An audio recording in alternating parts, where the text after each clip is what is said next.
Let's talk about using the For-EachObject cmdlet. Now, the idea of For-EachObject is to process a whole bunch of objects one at a time.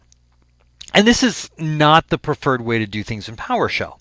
The preferred way to do things in PowerShell, if possible, and that's a big thing, is to use commandlets that allow batch processing to do it. For example, I could issue the command get service. By the way, do not run this on your computer. Pipe it to stop service.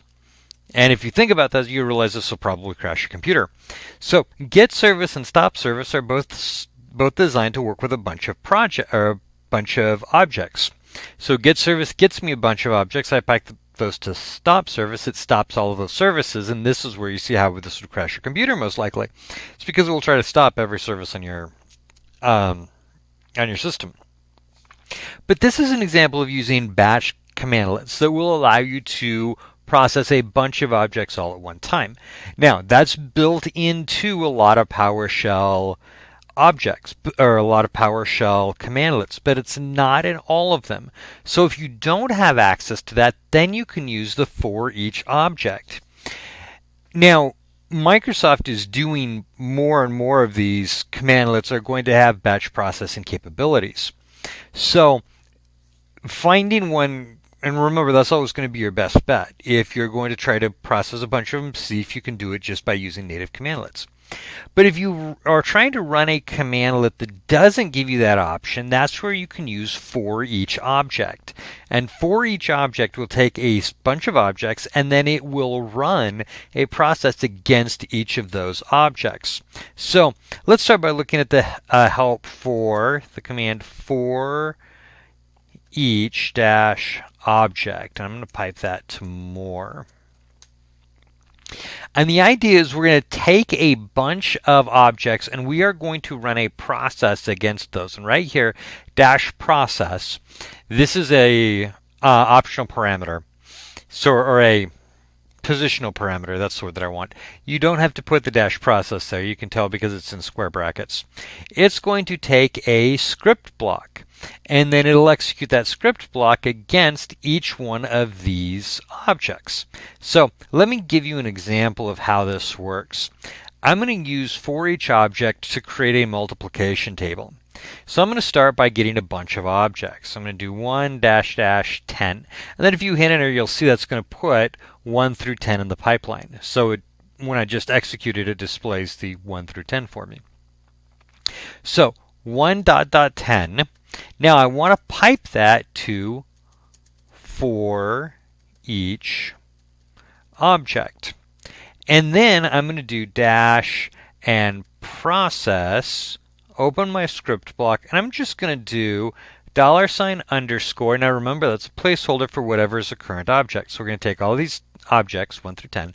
We're going to process them one at a time.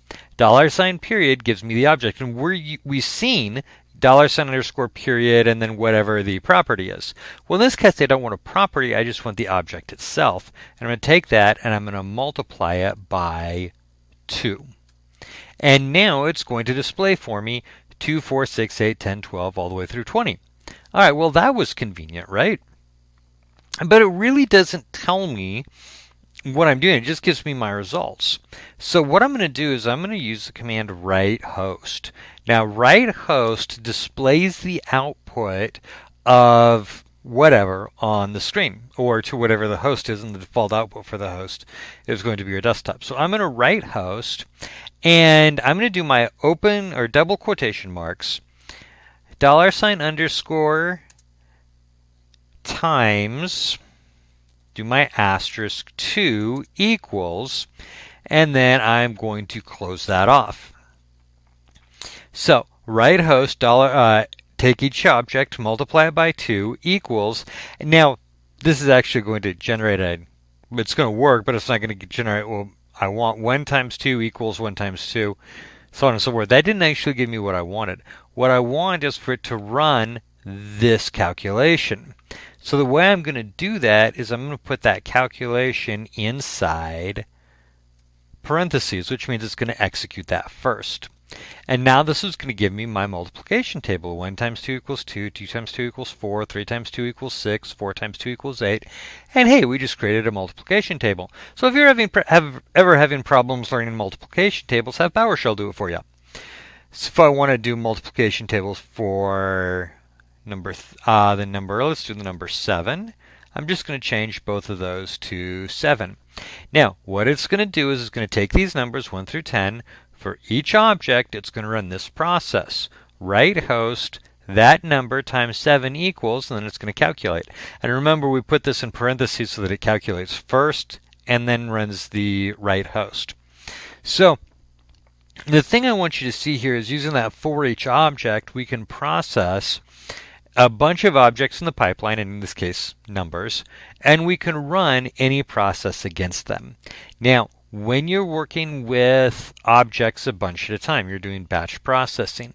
Option number 1, if possible, use the commandlets that will allow you to do it natively.